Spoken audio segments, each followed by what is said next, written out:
Ayan. Honestly, ito po, this is a door. Then pagpasok nyo dito, ang bubungat po sa inyo dito, ayan.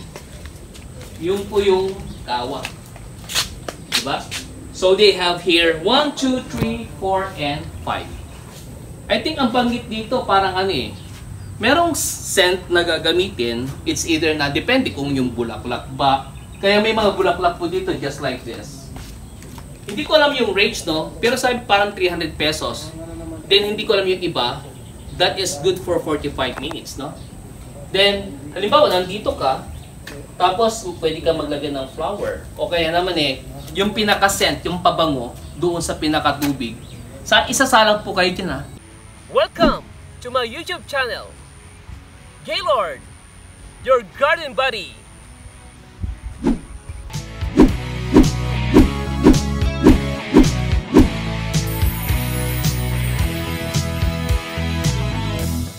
Hello mga ka-garden lovers. Samahan niyo ulit si Garden Buddy.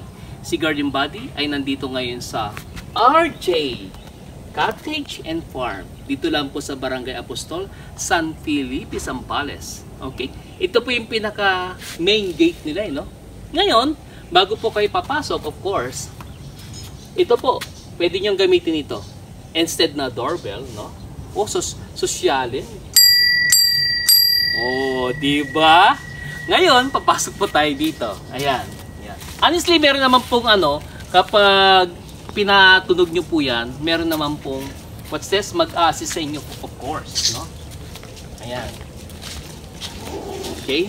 O, sige, pasok na po. Ayan. Hindi, pakita mo dito. Bubungad po sa inyo dito, yung pong kanilang, tag dito, yung saging na mahaba.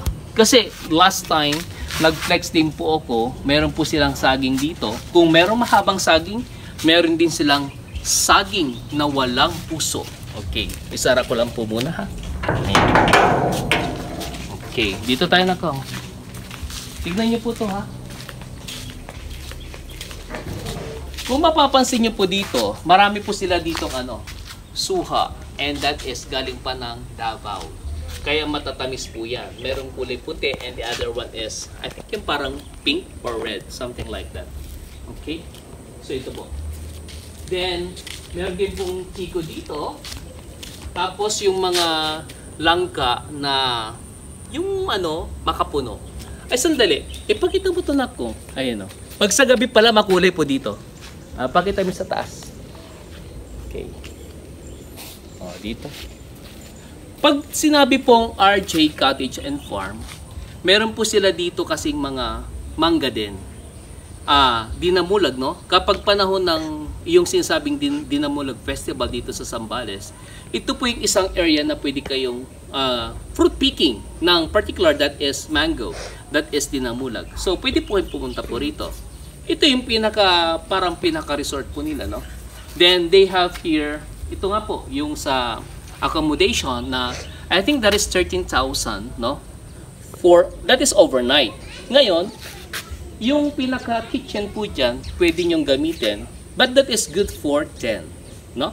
And yung kitchen po dyan, pwede po ninyong gamitin at the same time, this is a private resort, no? At the same time, yun lang kasi, kayo na mag-provide ng mga pagkain. Okay? O, tara po. Ayan.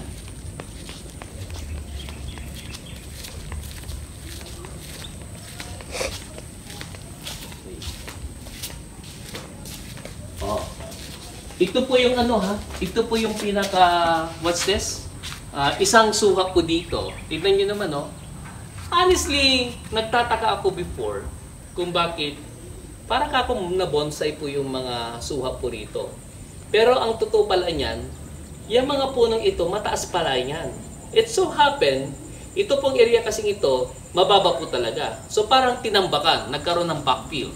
Nung tinambakan po yan, of course, matatabo na yung pinakapuno, kaya lumabas na para siyang bonsai. Ayan. Then na-landscape na rin po. Then ginamitan lang ng approach na Carabao grass. And ang kinaganda nito, yung pong pinaka-access talaga, hindi kayo maliligaw. Okay? Samahan po ninyo ako. Shoutout nga po pala sa lahat po ng nag-share ng aking mga reels sa Facebook. Kay Peds ko ito. Ayan. Kay Ma'am Rowena Rivera Avilar. Kay Ma'am CNCC Copian Monforte. Hello, Ma'am. I think ito yung kambal, Hello, hello. Kay Ma'am Grace Salazar Ortega Magus. And kay Ma'am Ilocana at Biglano. Kay Ma'am Nora de los Santos. Kay Ma'am Melody Toribio Briones. Kay Ma'am Emma Inocencio. Kay Ma'am Dolor Ante. Kay Ma'am Bonjis Garden SB. Kay Ma'am Mary Joy is Marjorie Peralta Lin. This is Sense. Nasa Germany po ito, no? Kay Ma'am Lynn Gumapak. Hello, Ma'am, no? Lagi nagbibigay ng star for sure. And kay Ma'am Jessery David na lagi rin nakashare sa aking mga post. Kay Sir J.R. Caberks. Yeah. Kay Sir Christopher Crisanto Poe Banjunil. And what's this? Doon kay Sir Out Power Up. I think ito yung Bulan Haggis ice cream sa Maribeles, no? Hello, sir. Kay Sir Rodolfo Jr. Gonzalez. And kay Kuya Nathaniel Buenaventura. And of course, kay Sir Lodi, itong dalawang to, no?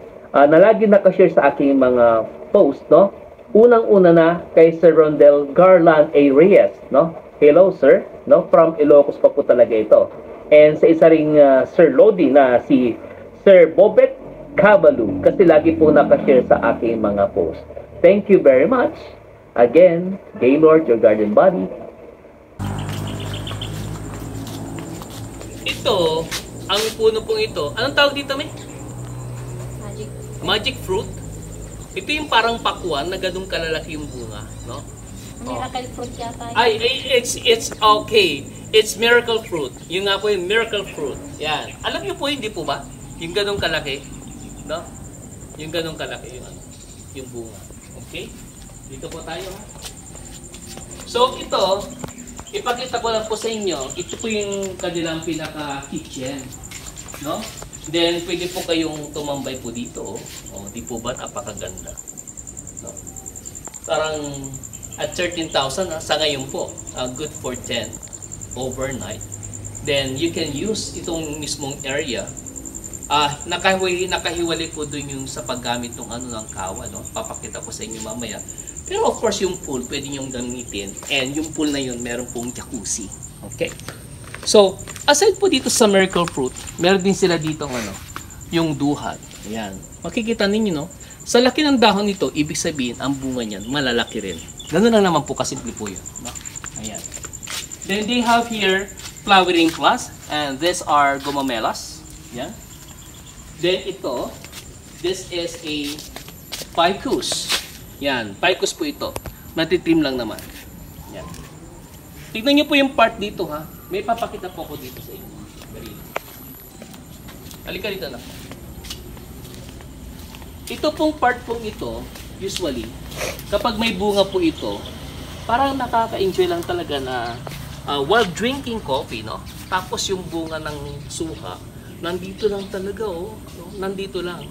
Kasi, of course, nung nakaraan, malaki na kasi yun. For sure, nahinog na yun. And, tumikim naman ako, sadyang matamis naman talaga. Ayun lang naman. Okay? Ayan, dito tayo. So, ito po yung, pinaka-guest house po nila, no? Ito po, malaki po yan. Kung sinasabi that is good for 10, no? I just don't know yung isa po kasi doon, hindi ko po natanong. Ayan. Tignan niyo po yung mga suha po dito, ha.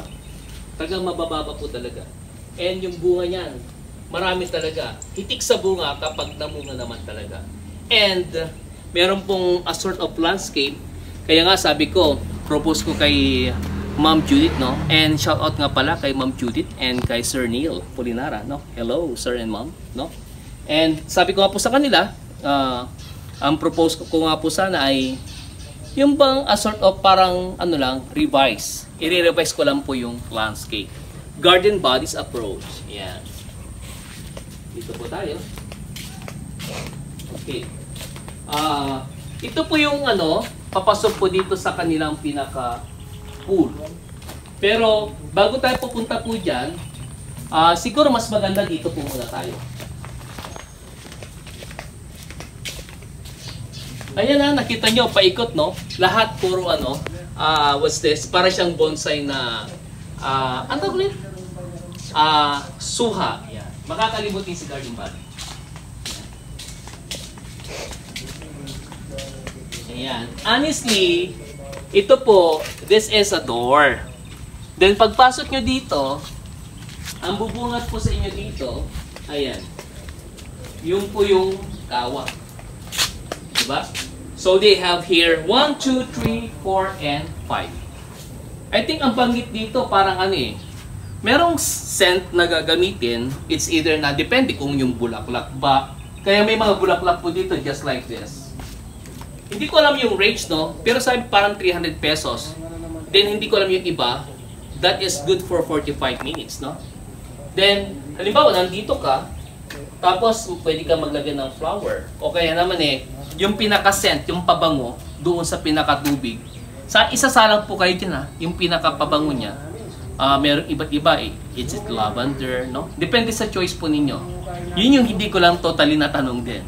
Pero, this is, nakahiwalay po yung bayad po nito.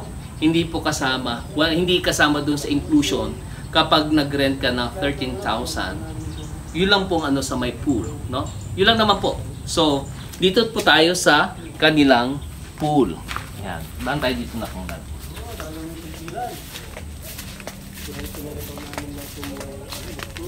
Okay?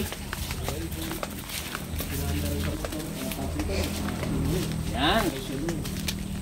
Tignan niyo po ha. Ito po yung kanilang pinaka-pool. Napakalinis, no? Parang lalabas po na infinity. Ito, ang lalim po nito ay nasa 5 feet. And ito yung kanilang pinaka shower area. Pakita mo muna pala ito na.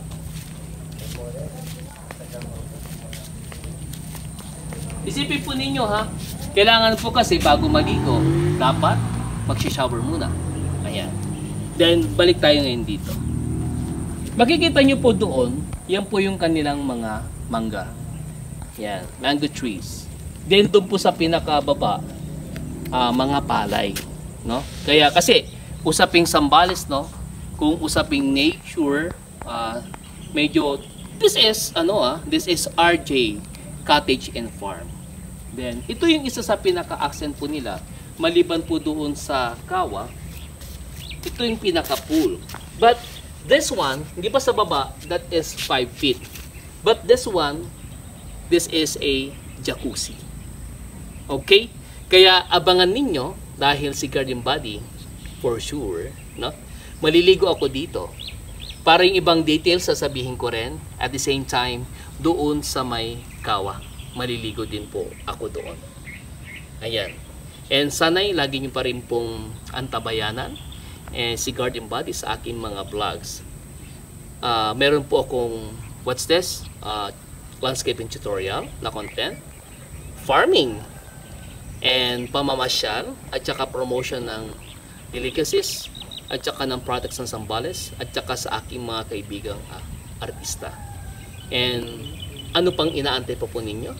Kung magawi po kayo ng Zambales, sadya na dito sa RJ Cottage and Farm. Dito lamang po sa Barangay Postol, San Felipe, Zambales. Again, Gaylord, your garden buddy. Bye-bye!